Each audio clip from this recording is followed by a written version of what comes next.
சிம்ம ராசி அன்பர்களுக்கு மகத்தான ராஜயோக காலமனை நம்ம சொல்லலாம். காரணம் என்றால் ராசிக்கு யோகநாதன் ஆகிய செவ்வாய் பகவான் வந்து 2ஆம் பாவத்தில் இருக்கிறார், வாக்குஸ்தானத்துல.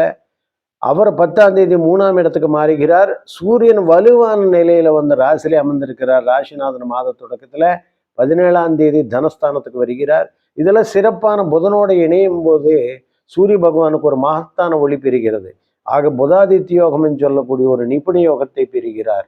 இதன் விளைவாக எதிர்பாராத பதவி யோகங்கள் அரசியலில் உள்ளவங்களுக்கு, அரசாங்க உத்தியோகத்தில் உள்ளவங்களுக்கு மிகப்பெரிய ஒரு பதவி ப்ரமோஷன்ஸ் கிடைக்கிறது என்பது, அரசாங்க உத்தியோகத்துக்காக முயற்சி பண்றவங்களுக்கு கவர்மெண்ட் வேலை கிடைக்கிறது என்பது, இது போன்ற அற்புதமான விஷயங்கள் நடக்கும். ஆக சிம்மராசி பொறுத்தவரை மிகுந்த ஒரு யோகத்தை தரக்கூடியதாக முக்கியத்துவம் வாய்ந்தவராக இருப்பார் அல்லவா.